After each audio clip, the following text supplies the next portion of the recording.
Good evening, everybody, and welcome to this regular planning board meeting on February 22nd, 2024. Madam Secretary, can you please call the roll? Mr. Bernardo. Mr. Katza. Here. Mr. Lilly. Here. Mr. Here. Mr. Kamudi. Here. Mr. Deal. Here. Mr. O'Sullivan. Here. Councilman Roman. Here. Vice Chair Fresky. Chair Pearson. Here.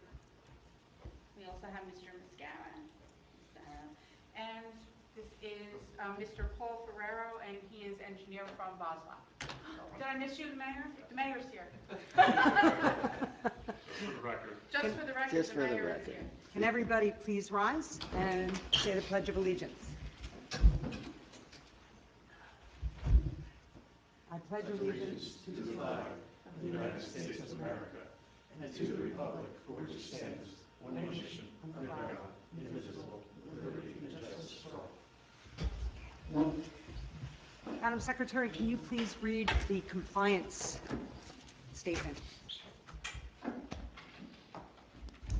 The notice requirements of the Open Public Meetings Act has been satisfied with respect to the meeting of the Verona Planning Board being held in person in the ballroom of the Verona Community Center. The time and date of this meeting were included in the annual meeting notice posted in the Community Center and sent to the official newspapers of the township, the Verona Cedar Grove Times and the Star Ledger, at least 48 hours preceding the start time of this meeting. A public comment period will be held in the order it is listed on the meeting agenda, and instructions on how to comment will be provided at the appropriate time. All meetings are recorded. Those wishing to speak during any public comment period should only provide their name and municipality. Street addresses are not required. Please be advised that should a member of the public choose to state their street address, it will not be redacted from this recording. Thank you. It seems that the oath of office has been given to our new Class 2 member, Kevin O'Sullivan. Welcome. We're so happy to have you. Thank you. Public participation. If any members of the public have anything that they'd like to state, please come. Okay, there are no members of the public present. Moving on to letter F. Approval of meeting minutes. Everybody has received a copy of the meeting minutes from the meeting held December 7th, 2023. Has everybody had a chance to review? And appended to them are the resolutions that were passed at that meeting. Does anyone have any comments or corrections? Commending on the bolding of names and that's nice. That's very. See my name and others. Thank you. Can I get a motion to approve the meeting minutes? Motion. Motion made. Second. Okay. You got that? Mr. Heinman. Mr. Kamudi, seconds. Okay.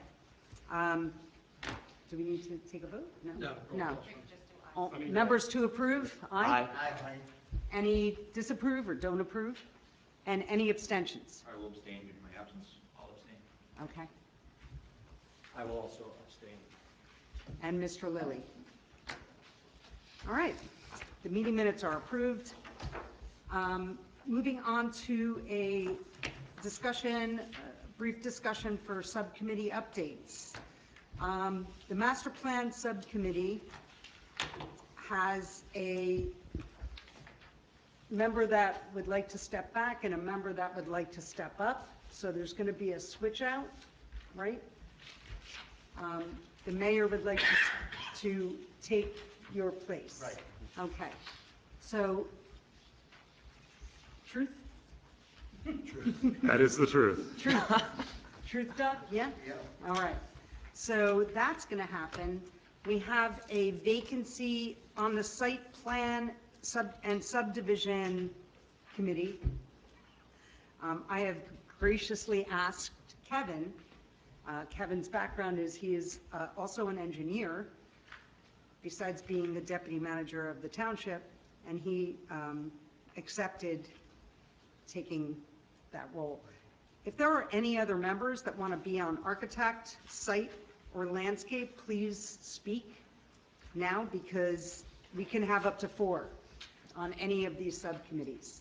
So if anybody wants to also throw their weight on a different subcommittee, please let us know. Okay. Moving along that line, we have an MS4 permit. I have been discussing some of this with our deputy manager and Mr. Ferrera. It's so easy without that IE. It would be so much easier. Never talked to Ellis Island about that. Okay. You're so much easier. So we have an MS4 permit that we're not, that we need to be compliant with, and part of that is creating a municipal stormwater management plan with the master plan subcommittee. That's definitely top of our list to get done.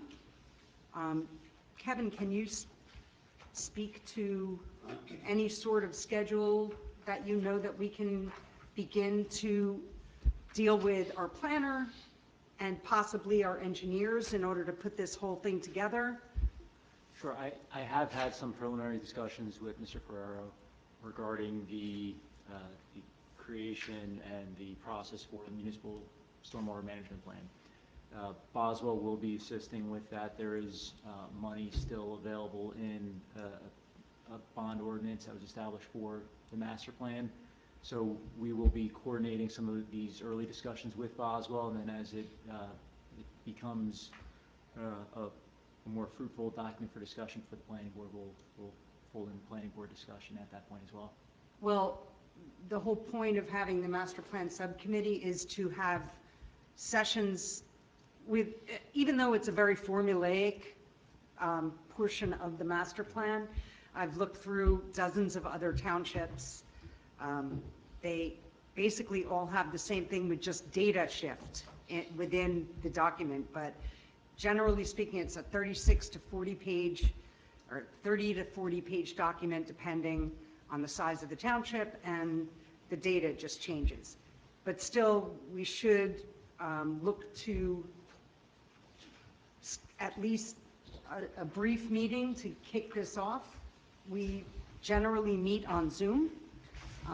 We have done so very much so at like the 4 o'clock in the afternoon time frame, if that could work for the committee members, because that also enables Kathleen to sign on from her office without having to call her back in at 7 o'clock at night, and when we're all meeting from home, and on our computers, and just have like a brief kickoff session, what goals we're going to attain with this, and who will be working with it. And then, I mean, isn't that how we did the master plan, pretty much?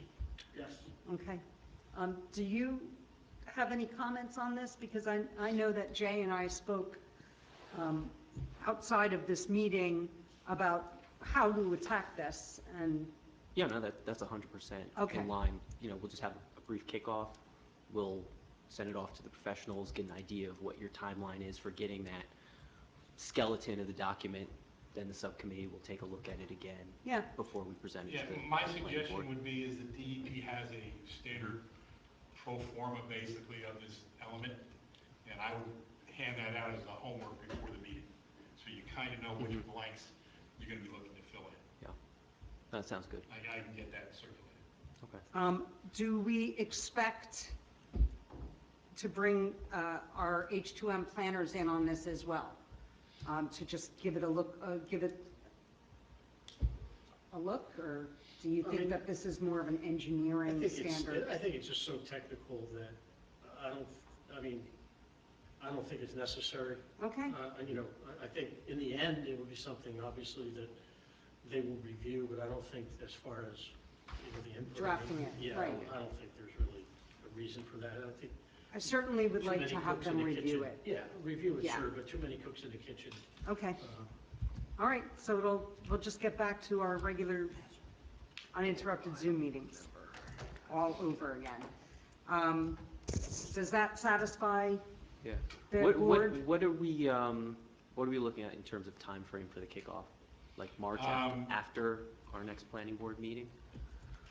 That's a trick question because I don't know when your next planning board is. It's the Probably fourth within a week Thursday or of so, every I month. can get you Oh, okay, the DEP format. okay. And I think it'd be a good idea for everybody to look at that. I can send it to Kathleen if you want. Yes, that would be the best place to do And then it. you can look at it and kind of formulate the questions, and based on that, we can set the meeting that we want to have. Perfect. Okay. Yeah, we don't want it to get away from us. That we already feel like we're, kind of behind a little on this, so. Everybody is. You're not- All right. And, yeah. All right, so is there any other comments or questions about any of the other subcommittees before we move on? Okay. Moving on to, we have no resolutions this evening, and we're going to move right on to consistency determination. And I'm going to then hand it over to you. And thank you very much for coming. Okay, no problem. First, I will maybe steal Greg's thunder a little bit, and it's the planning board's purpose in this instance is to determine whether or not the proposed ordinance is inconsistent, or technically it's not inconsistent with the master plan. How about consistent? Well, you see, Not inconsistent. Double negative. I'll tell you why it's Double not. negative. I'll tell you why you say it's not inconsistent. Because I can virtually assure you that your master plan doesn't say everything in these ordinances. Therefore, it's not consistent, but conversely, it's also not inconsistent. So that's why you make the not inconsistent finding, for as absurd that sounds like it is. Is your mic on? I don't know. There we go. Yeah, maybe it is now. Okay.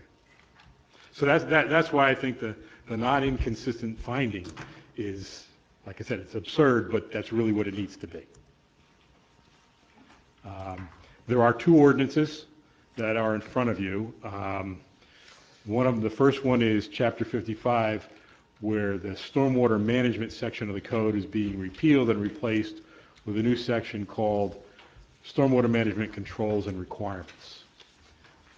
And the important word in this is controls, because this is the ordinance that sets the design standard for stormwater management in the township. The MS4 permit, which is Municipal Separate Storm Sewer System, is a permit issued by the state to the township, to every town in the state. And one of the obligations is that you update your ordinance to be consistent with the state requirements under NJIC 7:8, which are the stormwater management rules. And that's a minimum standard. And I'll briefly talk about the minimum standards, and then I'll talk about where Verona has gone beyond that. The minimum standards basically are fundamentally the same as they have been for major development for some time, where you have to address water quality, groundwater recharge, and rate reductions. The difference that happens is, first off, a couple of years ago, the green infrastructure requirements came in. And that's already in there, and that's also codified in these new regulations. And the other thing that's been done is that the design storms have been modified, because it's been recognized by the state that what's the rainfall for the 210 and the 100-year storms aren't the same as they were when those storms were first established in 1999. So there's a requirement, first and foremost, that you increase the design storms to what is considered the current 2024 storm. And that's roughly 5% greater for those different storm events. And it varies depending on where you are in the state. Furthermore, there's a second analysis that you have to do, is to make sure the stormwater works for the projected year 2100 storm. That increases those design storms by, depending again where you are, between 20 and 50%. So it's a substantially much larger storm that needs to be controlled. So that's the overarching state standard. Now, where Verona has gone above and beyond this are in two ways. The first one is redefinition of what a major development is, consistent with the Watershed Institute recommendations. Formerly, under the state state regulations, it's an acre of disturbance or a quarter acre or more of impervious surfaces. And that has actually a look back to 2004. Um, uh, Someday I will tell you how I'm going to figure that out, to see if somebody disturbed more than an acre of their land cumulatively since 2004, but that's what the requirement is. Under the Verona definitions of major development, I'll flip to them here. The major development is, the area of disturbance is down to a half an acre, and the impervious surface is 5,000 square feet. So that basically halves the state requirement. Pre-existing. They were carried over from the ordinance. Right, yes, I'm sorry, yes, that's true. But that's where Verona is above and beyond what the state standard is. Another thing that's been added is something that I've carried around with me for 20 years, and I had conversations with Jessica in the town, is the concept of a minor development. Because 5,000 square feet of impervious on an 8,000 square foot lot is really a lot of impervious before you have to do anything. So there's a standard that's been developed for what is called a minor development, and that is defined as 400 square feet or more of new impervious surface, or 2,500 square feet or more of disturbance. The standards there are relatively benign. Kind of rain gardens, dry wells are the green infrastructure requirements that are recommended for those projects. They're not, like I say, I've been doing these for well over 20 years in many different municipalities. And what it does, it really helps cumulatively what happens in a neighborhood and requires some regulation. The 2,500 square foot disturbance number is in there because sometimes you have a disturbance on a property that's not more than 400 square feet. Somebody's regrading their yard, and you can get mud running onto the neighbor's property. So the standard for that is the requirement for soil erosion and sediment control, like silt fence. That's what you have to do if you have 2,500 square feet of disturbance. The reason why we've put that in there is because under the overarching regulations under the county soil conservation district, the threshold is 5,000 square feet. Again, that's a big number in a town with lots the size of Verona. So that's really what the nuts and bolts are of this ordinance. We can get into technicalities about some of the calculation methods that have been thrown out and are no longer acceptable, but your eyes will really glaze over very, very quickly. I can assure you of that. I think the only other thing that could be brought to light is that this ordinance has been enhanced to give the town administrators much more control and oversight over what is installed, especially on major developments. So every year a major development, and this is a new section, will have to register their BMPs or their stormwater management mechanisms, whatever they are, whether they're green infrastructure or they're gray, and pay a fee and have an inspection and have a report drafted for that inspection to ensure that their stormwater management is in working and good order, so that it doesn't need to undergo any kind of upgrades or service in order to ensure, again, against flooding. And that's really important, Yeah. fundamentally for two reasons. The first is the obvious, that stormwater management facilities need to be maintained. I've spoken to a number of groups a number of different times, and they always tell me, well, we've been doing detention basins since the 60s, and none of it works. And I counter with, go out and look at them. They don't work because they're not maintained. It's like they don't exist. So you have all this development for the last 60 years with no stormwater management. That's fundamentally what's occurring. The other reason why it's important is because under your MS4 permit, the township is required to make sure that all these facilities are maintained. By incorporating the ordinance like this, you kind of save a step. You create a mechanism by which it puts the obligation on these BMP owners to report to the municipality and make sure that's done, and that allows you to check that off your list so you can get that done. Madam Chair, I just have, it's, unfortunately, I've been over over-lawyering things. The minor development includes the definition of a major development. So in other words, 400 or more square feet of new impervious surface could be considered, so let me go back. Sure. If you have more than 5,000 square feet of regulated impervious coverage, okay, or of new impervious coverage, that fits the definition of both major and minor. So I think there should just be, just so that no one can come before us and argue. You could say and less than 5,000, Exactly. and you can say in less than a half acre. Right, so that would be a suggestion that I would suggest that the board make to the council. How do you clean that up? Well, Just by having Greg put that to the council, Right. and it can be, it's a minor change that can be incorporated upon adoption. Actually, we do, the easiest way in minor development is any development, comma, other than a major development, comma, Yes. that results in. Okay, Okay. Yeah, Just so that's that the there's no simplest overlap. way. that's fine. Okay. Does anyone take issue with that? Would you consider that a substantive? No. No, not at Okay, all. thank you. Clarification. Good, because I don't want them to have to go through this whole thing all over again, the council. They've already done first reading. Right. Okay. Did you over-lawyer anything else? No, that's just, so I can see somebody, coming before us and with an application saying, no, it fits the definition of a minor, and therefore we want it to be true, and even though it's. Right, so they wouldn't be held to the same letter. Exactly. I understand. Okay. Does anyone else have any particular questions on the ordinance?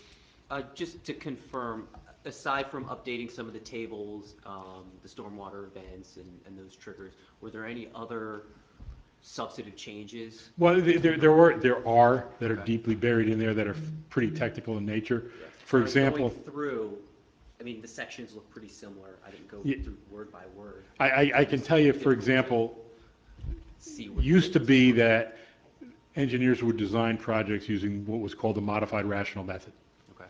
which engineers love because it makes the stormwater management systems about 25% the size of if you used what is called the TR55 or methodology. Excuse me. So what the DEP has done is they've taken that out. You cannot use the modified rational method for sizing detention basins anymore.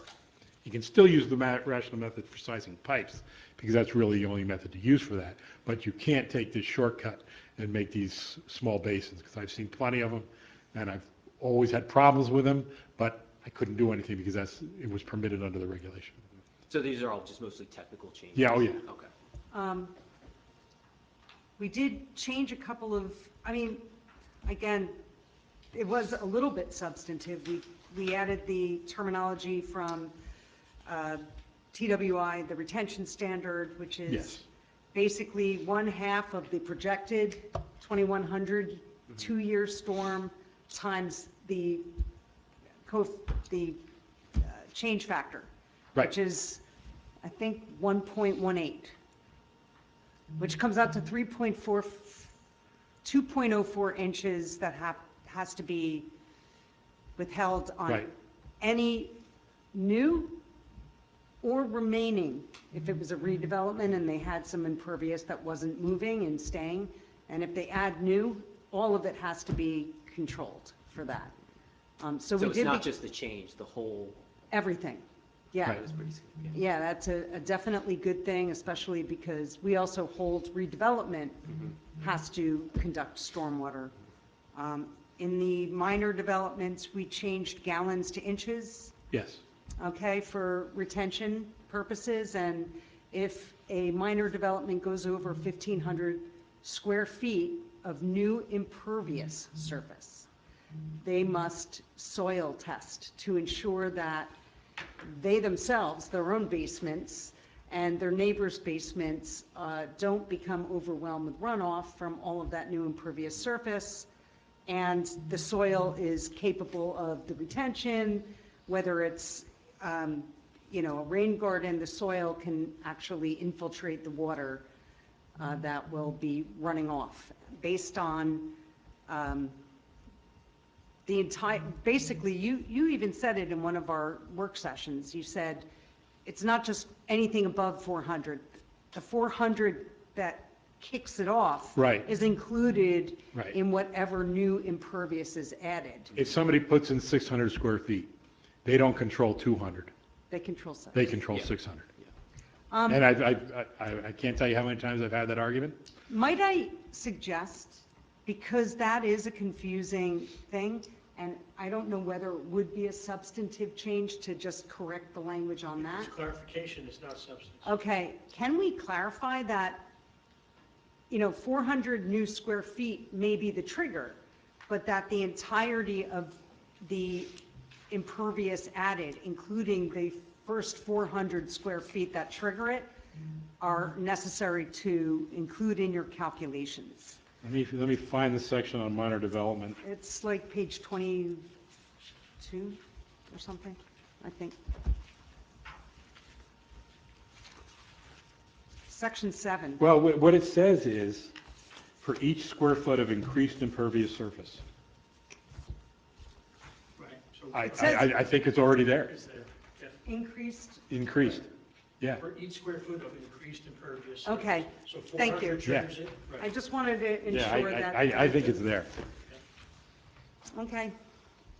So, and there are some documentation and maintenance plans that minor developments also need to hand in.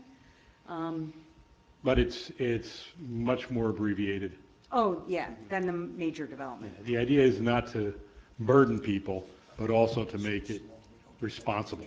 But I mean, for these additional, I mean, you are going to need an engineer for this, right? So you're putting in a patio. Certainly, once you get above 1,500. You're putting in a patio, you trigger the 400.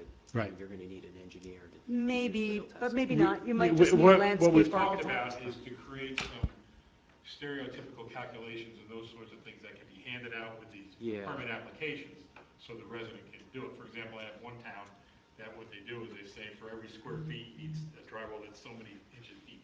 Right. But I mean, they'll need someone to do the soil testing. Well, that's once you get over 1,500. Oh, okay. But think about that. Yeah, you know, That's that, huge. my concern That's a was the house. 400 trigger. It's like you're doing something minor, No. and it goes from just hiring a contractor to, okay. Right, and that's why we talked about creating these templates. Ask a Yeah, sort of a legal and procedural question here. Greg? Clause number 7 requires you to record a conservation easement or deed restriction. That's in a state ordinance. Can we discuss the complexity and administrative burden to the homeowner of, let's assume that Well, that's for major development, right? That's not it. for- Section 7 Oh. under 150, on page 23. Sorry. Page 23, did you say? Yes. Okay. Does the state ordinance require that restriction for minor development? I mean, if we're defining the minor development and it's not part of the state code, do we need to actually Yeah. force someone to record an encumbrance against their property? The answer to that is no. Which number is it? 7. 7, table, it's under Gotcha, table 8. understood. Mhm. Well, the problem is if somebody does put green infrastructure on site, that needs to stay there because it's basically a natural pipe or a natural holding cell, a natural, The idea is to keep people from filling in a rain garden or putting a pool where the drywall was. exactly. Right, but what is then, let's assume that you want to move it to the other side of your lot, if you do want to re-landscape or something like that. I'm just, that's the question for me is that a bridge too far to require someone to encumber their title? Yeah. And that, I can see making someone maintain it as long, but what if you rip the patio out? Yeah. Well, it says other acceptable legal measures. I mean, if they're getting site plan approval, it's just a. well, it wouldn't be site plan approval for a single-family home and a small addition. It may not need Yeah, to go before a land use board. true. I just worry that if there isn't some sort of protection of that area, that people could just pave over it or put a basketball court, whatever. But we're talking about a 20 by 20 foot patio triggering you to have to go and record a conservation easement on your title. Plus, if you're not selling it, no one is going to prevent you from paving it over or changing the conservation easement. Maybe a way, and I'm just thinking out loud a little bit here because I recognize the issue and I've heard it before. Most of my towns do not require the filing of an easement. But perhaps the way to do it is you have the owner sign an acknowledgement that they have this, that gets recorded in their block and lot folder in the town with the map attached to it. So it basically becomes something enforceable by the town and recorded in the town. So if somebody comes in for a permit to put a swimming pool where the dry well was or the rain garden was, then somebody's aware of it and it doesn't get lost. So would it just simply need to be a recorded easement with the township of Verona? No, it would not be a recorded easement. The town can't record Well, easements. so how do we, Well, what's the that's, verbiage? well, It would be like a notation on their tax card. Right. And like a signed And acknowledgement. it would be something that we would develop with the township attorneys as the right word, and everybody would sign the same document. So my question is this, what Greg just brought up, somebody purchases the property and they're like, I got an idea, we're gonna put a pool and an outdoor kitchen and everything. And they put an application into the zoning officer. Does the Right. zoning officer look at the tax record and say, Well, you can't do that in that little area? Well, So now we have a miscommunication problem. or- well, I don't know how the township works, but. there's a way to accomplish that. And I don't know how your filing system is, but I know generally what I will do is I'll pull out the block and lot file for that town that'll have, for that specific lot that has old permits and old information. Right. And just to see that. And if this becomes, a document on the top of it, the zoning officer, I'm assuming, would review that kind of information. Right, before- because you would do an Oprah request all the time with real estate, and all the permits come up, and whether they're closed or open. So it would be, where are the permits recorded? In the construction office? There would have to be a new chit Well, added to this particular type of, No, but the permits, if I do an Oprah request, the construction office pulls all the permits, lets me know whether they're open or whether they're closed. On construction. Right, so it still has a list of all closed permits as well. Right, the question is if there is one listing that that will show everything. Like when they have to go look for an Oprah, they'll go in and pull the file Right. and maybe it's all in there. So then if there's a zoning permit, it's not on their side, it's on another side. So there's not like one location that I think, that I know of, unless someone can correct me, that shows everything that's been permitted, opened and closed in totality. Construction will have theirs, but you assume that if construction has it, there was something previously on the zoning side that was done. So there's separate files for construction versus zoning? Right, so it goes to zoning first, because everything, most things, not everything, has to have a zoning permit approval prior to going to construction. But once it's done, where does that permit reside? The zoning permit will reside in zoning, and the construction permit resides in, But you Construction. always, I'm not questioning, I'm asking, but if someone wants to come in and build a patio, okay, they have to seek a permit. Mhm. Okay, they apply for a permit to build the patio. Then both offices do a historical check. No.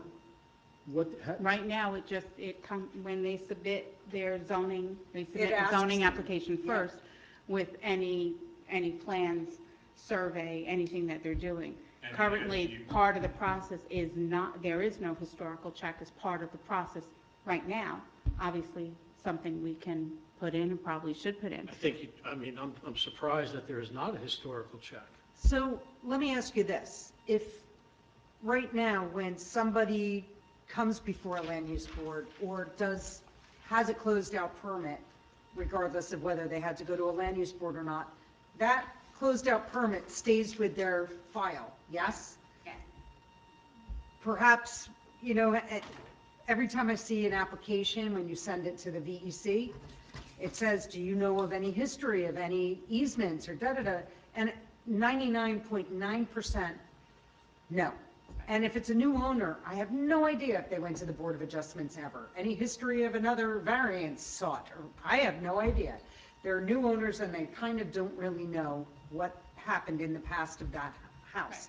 So maybe when somebody gets it, that has to stay with duplicated with your department and the construction department. Right, so obviously, we're aware of the fact that we've had multiple zoning officers in a period of time. Multiple last Um, week, right. Yeah, multiple last weekend. And I'm currently doing both as of Right. the last 2 weeks. So any process that was there went from Mike DiCarlo to Boswell to Paola to me. So there's really not even a lot of historic, did I miss one? Oh, yes, I did. Mr. Epps, I did. Okay. So, but that is How something that, difficult would it be for you to do that? I don't know yet. I mean, just something. But no, but certainly it's something that, right, we can look at the historical part of it. We can add that to it, sure. Well, I Because think certainly, moving forward, at least when this law gets passed, when they install some kind of green infrastructure, it should go into their zoning file. Right, So anytime they come back to do another improvement, it's there. And I will tell you that even if you had an easement recorded, right, that's unless you have the same check, it doesn't matter. Right. Correct. It would be missed by the town. Because the zoning Because department nobody's in the- certainly is not gonna go to the county courthouse. Exactly. And pull the deed. right. Right. So that's That's why. just another And, expense. and as I was saying search. before, the homeowner who recorded it isn't going to say, oh, there's an easement on it, so it has to be. So- But going back to the substance of this, How do you, so is this would be a substantive change, wouldn't it? What, is any of this policed by the requirement for annual maintenance reports? There's not the same requirement for minor development as there is for major. Right.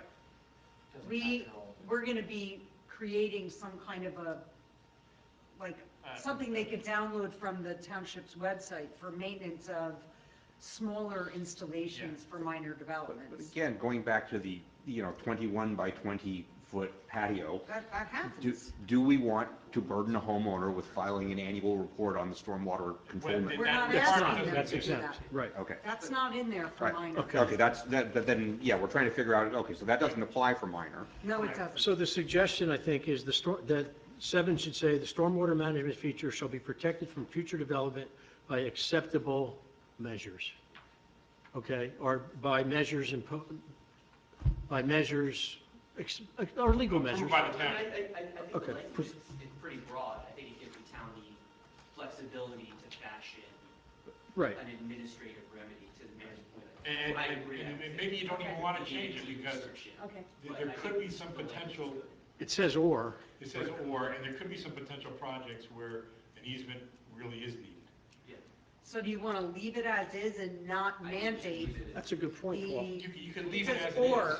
other legal measures? Right, okay, And the other legal measure, the default one, will be, again, we'll come up with a Administrative. pro forma Yeah. right. that the owner signs, gets attached to their Okay. plan, gets filed with zoning, filed with construction, and then it can be found in the I'm done with Okay. that one. All right. Stay. I'm done with that one. So will there be a recommendation from the planning board that an administrative measure be the primary measure unless there is a definitive reason to justify a request for an easement?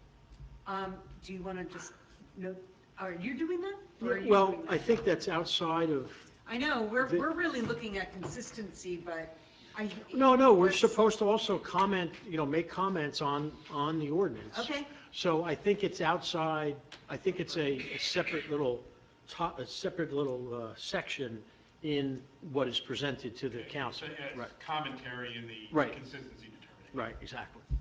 so who's going to be sending the memos? I will. Okay, can you do it by tomorrow? No, I'm asking because they need a 10-day posting. I'm having surgery. No, they don't have a 10-day posting. Some excuse. I don't think there needs to be a 10-day posting.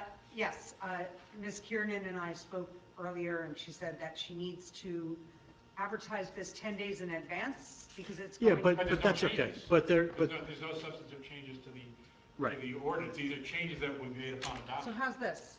They're not going to be hearing this till the 11th of March, at which time it'll be second reading. yeah, it Can only we has just to, get absolutely. the primary, There's only a few, yeah, I mean, Memo no to problem. her. I just can't do it tomorrow. Yeah, but. Don't have but- surgery. But and it's minor, it's all fine. But it's cosmetic, I'm having my nose done. The second reading is just, the ordinance itself is advertised the way it was written, which I think is backwards in New Jersey state law. We've talked about this before, because then there can be dialogue to change the ordinance immediately before it's passed, as long as it's not substantive. But, right, so, okay.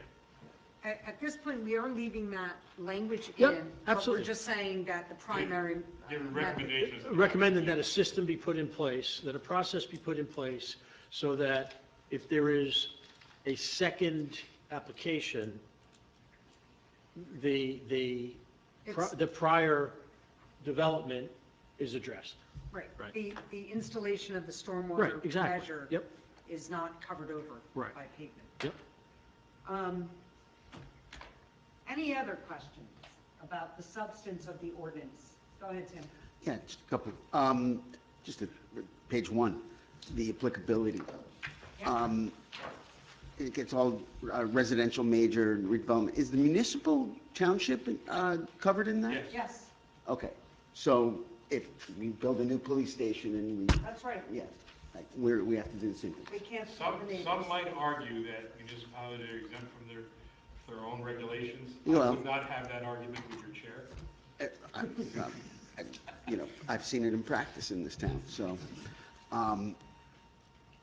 great, that's good to know.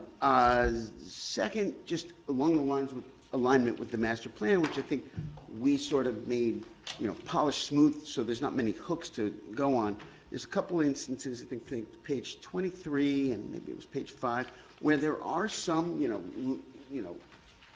green infrastructure, the old standards, let's see, that's page 4 and 23. Rain gardens, swales, things are listed, but that's not a comprehensive list. Like, we issued that in our master plan. Are we okay with having these listed here? We are giving residents a list of suggestions from Rutgers.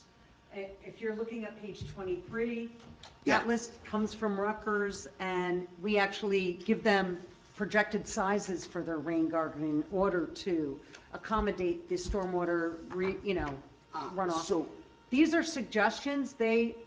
Again, what Mr. Heinman said, if what they're doing is going to be very big, subdividing a piece of property and building a new house on a vacant lot, yeah, they are going to need to get an engineer to install the proper measure. And this gentleman or somebody from his firm will have to review those numbers and ensure that they're going to work. so in this case where these suggestions are listed, there's for the minor developments, and you're telling me these are helpers? These are helpers. Yeah, rather than helpers of lawyers, of developers, and, We actually, just so that you know, there is no suggestions for green infrastructure in the state ordinance. They just say green infrastructure infrastructure, because yeah. everybody who has to deal with these ordinances knows how to do that.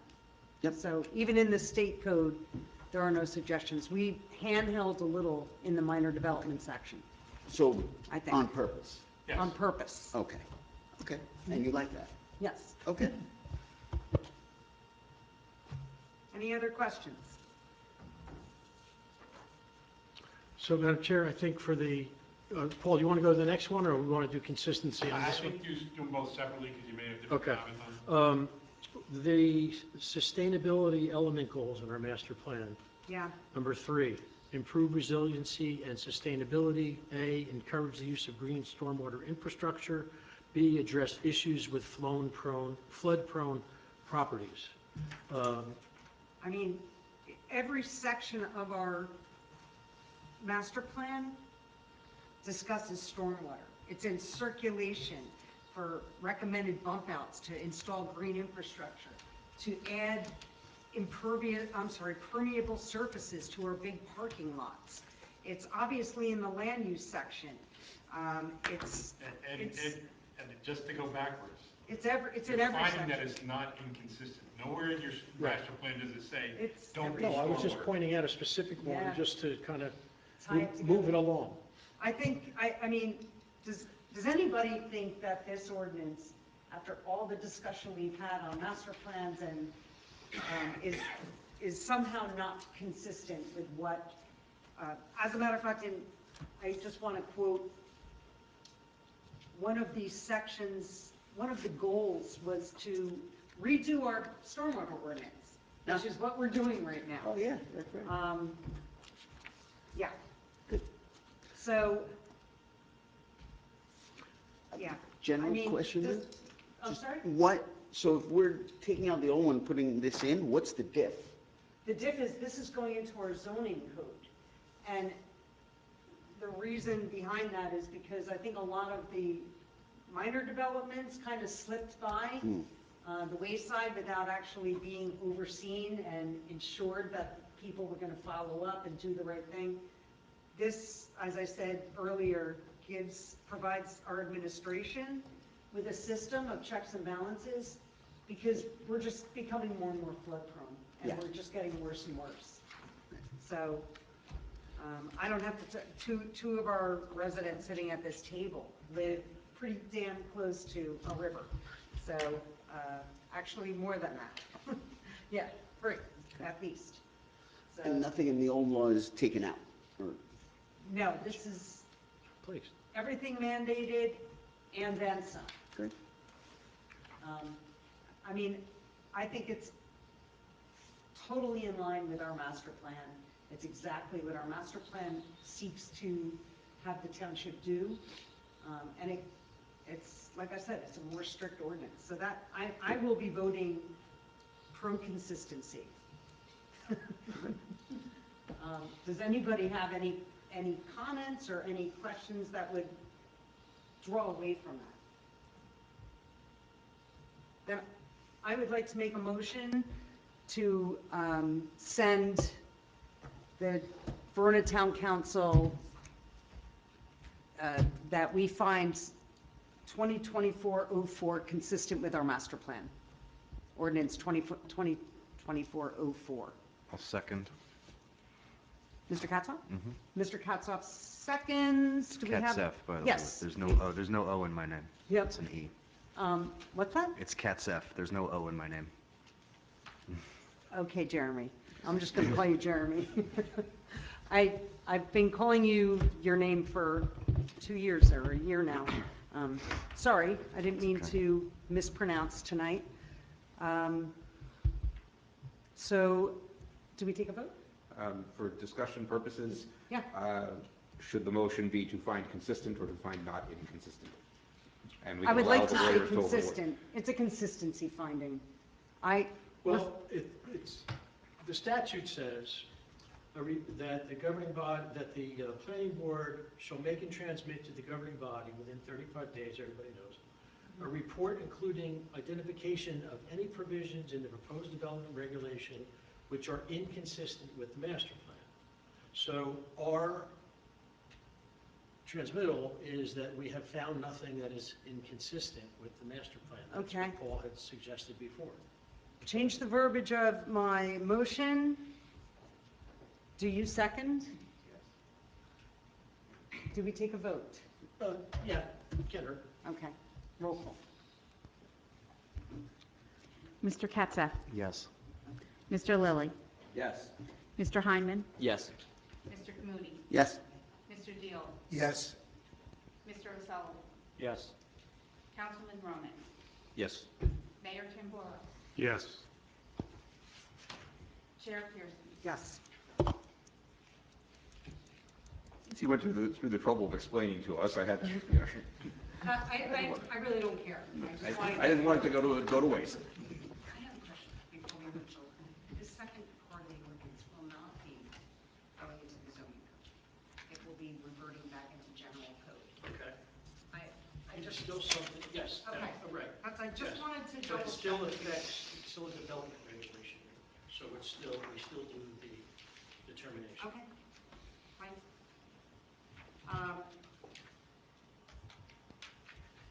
I mean, the only thing that changed in there was the definition of an impervious surface to Right, include just from the, artificial turf. 10,000 foot level is the DEP has a certain number of mandated ordinances that the municipality must have under your stormwater permit.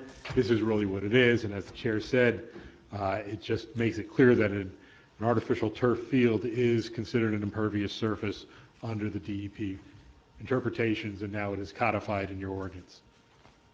This is the section that talks more about water quality as it relates to wildlife feeding and littering and illicit discharges and those sorts of things. I actually just have one question for you. Did the DEP update this sort of information with the MS4 permit update? This was the same, there's two ordinances that need to be adopted that are separate from this. Okay, One is a tree removal ordinance, but you already have one, so that's going to be okay. And the second is for private salt storage. which they already adopted at the council Yeah, level. so So this one is in line with what the DEP would ask? yes, Okay. it's exactly the same.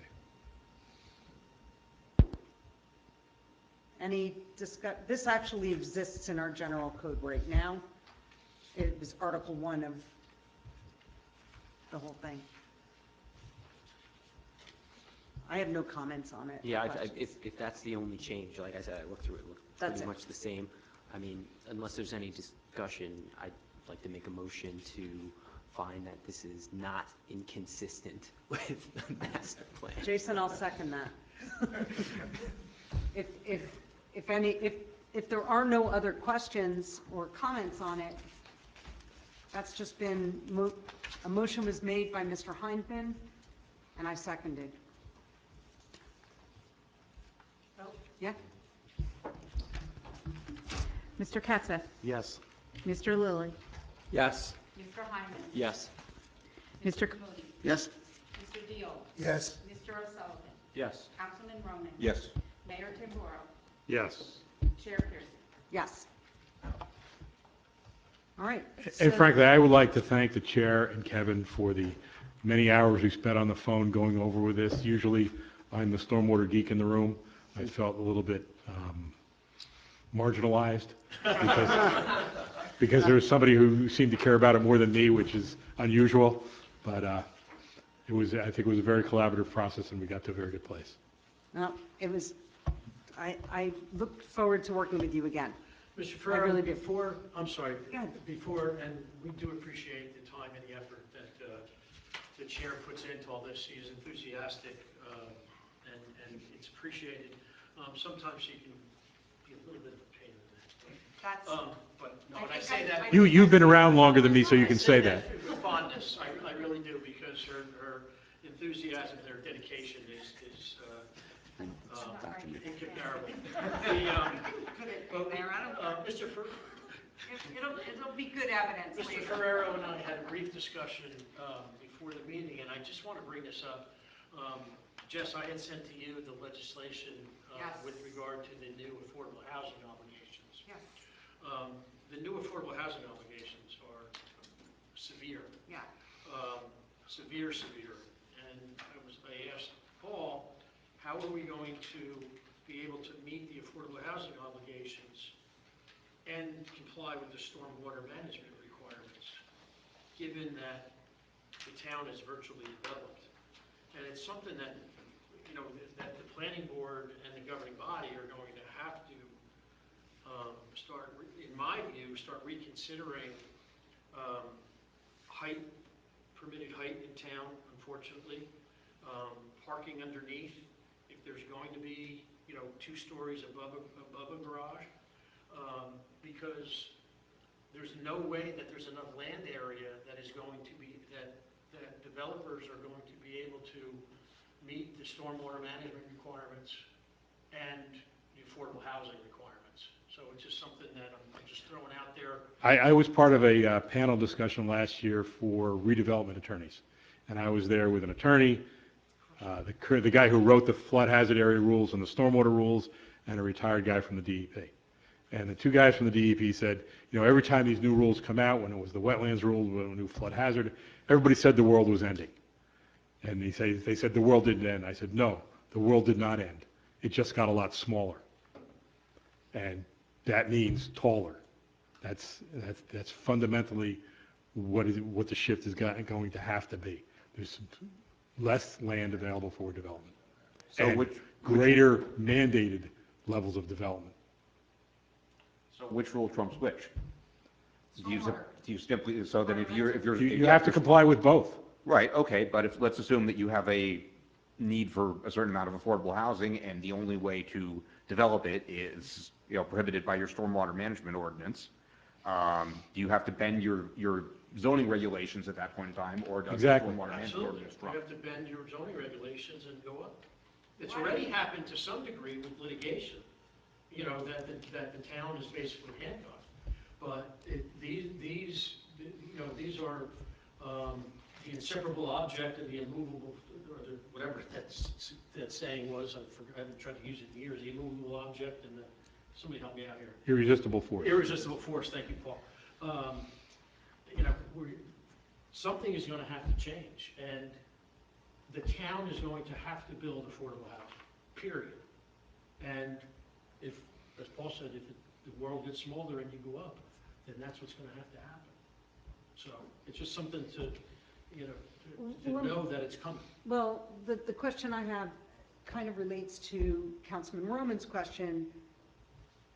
If we zone particular areas to allow for higher than normal regulations in certain areas, then they could be met in areas where it could be acceptable or appropriate for a slightly taller than normal building, whereas but we can still maintain our height regulations in other areas of town. Yeah, yes, that's exactly what you'll do. Right, absolutely. It's not like. You're not going to allow 6-story buildings everywhere in town. But that's my point. I mean, that would just be horrific. No, but it's something that is going to have to be addressed, because otherwise. I totally Yeah. understand what you're saying. I Right, get it. Right, Alex, I don't know if you've seen the new proposed. I haven't had a chance to read them yet. I'm sorry? Yeah. And Chris, I don't know if you've seen. I have. So. It's frightening.